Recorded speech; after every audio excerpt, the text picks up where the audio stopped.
Praise the lord. మన ప్రభువును ప్రియ రక్షకుడైన యేసుక్రీస్తు నామమున మీకు అందరికీ వందనాలు, శుభాలు. ఈ దీనానికి దేవుడు ఏర్పాటు చేయబడిన వాగ్దానము, నీ దేవుడైన యెహోవా శక్తిమంతుడు, ఆయన మిమ్మను రక్షించును. ప్రిదోన్ బిడ్లారా, మన దేవాది దేవుడు శక్తిమంతుడు. అవునండి, ఆయన శక్తిహీనులకు బలాభివృద్ధిని కలగజేయవాడు కదండి. ఆయన శక్తిమంతుడు, ఆయన మనల్ని తప్పకుండా రక్షించగలిగినటువంటి వాడు. ప్రిదోన్ బిడ్లారా, అందుకే నా ఆశ్చర్యకరుడు, ఆలోచనకర్త, నిత్యుడగు తండ్రి, సమాధానానికి అధిపతి అయినటువంటి మాట యేసుక్రీస్తు ప్రభువారి గురించి కనబడతా ఉంది కదా. ఆయన నిన్ను రక్షించును, నరకం నుండి నిన్ను రక్షించేవాడు ఆయనే.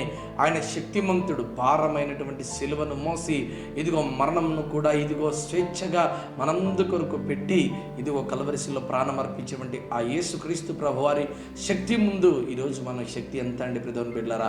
మరణపు ముళ్ళును విరిచినటువంటి దేవుడు మన యేసుక్రీస్తు ప్రభువారు. ఈరోజు నువ్వు నశించిపోతున్నావా, శక్తిహీనుడిగా ఉంటున్నావా, పడిపోయిన స్థితిలో ఉంటున్నావా? అయితే నా దేవుడు తప్పకుండా నిన్ను రక్షించేవాడిగా ఉన్నాడు.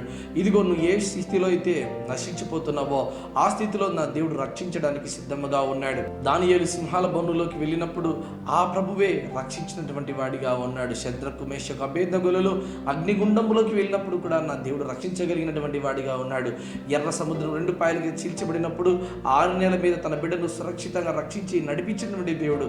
ఇలా చెప్పుకుంటూ పోతే ఎన్నో పరిశుద్ధ గ్రంథంలో కనబడుతున్నాయి. ప్రిదోన్ బిడ్డలారా, నా దేవుడు నిన్ను రక్షించడానికే వచ్చాడు. అందుకే చూడండి, ఇదిగో 100 గొర్రెలలో 99 గొర్రెలు ఒక చోటగా ఉండగా ఒక్క గొర్రె మాత్రం అందరిని విడిచిపెట్టి పక్కకి వెళ్ళినప్పుడు ఆ ఒక్క గొర్రె కోసమే ఆయన రక్షించడానికి వెళ్ళాడు. అందుకే యేసుక్రీస్తు ప్రభువారు ఈ లోకానికి ఎందుకు వచ్చారంటే నిన్ను నన్ను రక్షించడానికే. అనగా యేసు అనగా రక్షకుడు, క్రీస్తు అనగా అభిషక్తుడు అనేటువంటి మాట కూడా కనబడుతుంది.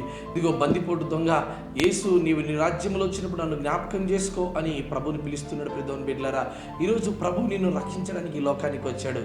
ఏ విషయంలో అయితే నువ్వు నశించిపోతున్నావో ప్రభు దగ్గర వేడుకో. ఆయన శక్తిమంతుడు. తప్పకుండా దేవుడు నిన్ను రక్షించి కాచి కాపాడి భద్రంగా దీవిస్తాడట. దీవెన ఆశీర్వాదం దేవుడు నిశ్చయముగా నీకు అనుగ్రహించును గాక. ఆమేన్.